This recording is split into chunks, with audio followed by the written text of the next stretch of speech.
मजदूर एकता जिंदाबाद।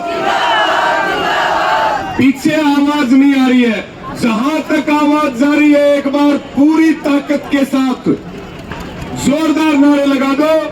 किसान मजदूर एकता जिंदाबाद, खट्टर सरकार मुर्दाबाद, मोदी सरकार मुर्दाबाद। जंग अभी जारी है, अब एमएसपी की बारी है। जंग अभी जारी है, जंग अभी जारी है। संयुक्त किसान मोर्चा जिंदाबाद, आवाज दो।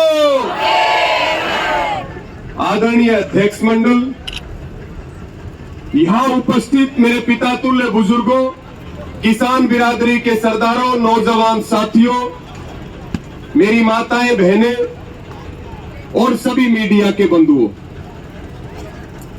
तीसरा दिन आज है। 72 घंटे का ये अल्टीमेटम था। हमारे नेताओं का प्रतिनिधि मंडल ज्ञापन के लिए गया हुआ है, राष्ट्रपति के नाम राज्यपाल को ज्ञापन। और साथियों, इस 72 घंटे के माध्यम से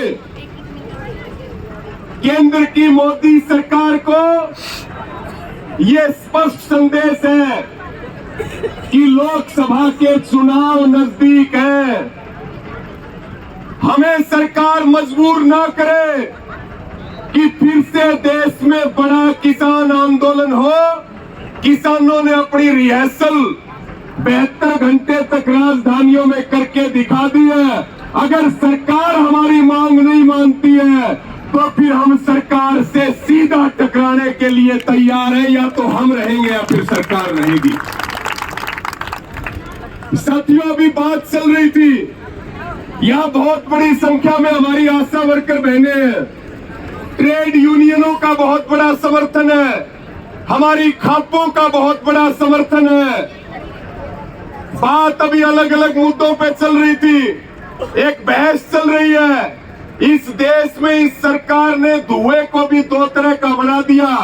अगर अडानी की फैक्ट्री से धुआं निकलता है तो वो देशभक्त है, और अगर किसान के खेत से धुआं निकलता है तो वो देशद्रोही है। ये इस सरकार की नीति है। साथियों, आज एक बार आप मुझे हाथ उठा करके बताओ कि आपको यूरिया मिल रही है या नहीं मिल रही है। एक बार दोनों हाथ उठा करके बताओ। आपको डीएपी मिल रही है क्या? आपकी फसलें खराब होती है, आपको मुआवजा मिलता है क्या? दोनों हाथ उठा करके बताओ, जोर से बोल के बताओ, मिलती है कि नहीं मिलता मुआवजा? आपको बीमा क्लेम मिलता है क्या? आपको एमएसपी मिलती है क्या? आज जो ये महंगाई आसमान में है, इसका जिम्मेदार कौन है? कौन है जिम्मेदार? आज किसान सड़कों पे बैठा, इसका जिम्मेदार कौन है? मजदूर सड़कों पे बैठे, इसका जिम्मेदार कौन है? तो एक संकल्प ले लो, अगला जो लोकसभा चुनाव है 2024 में इनको 1000 फुट का खड्डा खोद करके जिंदा दफन करेंगे। इस सरकार को छोड़ेंगे नहीं। साथियों, एक बात और मैं कहूंगा।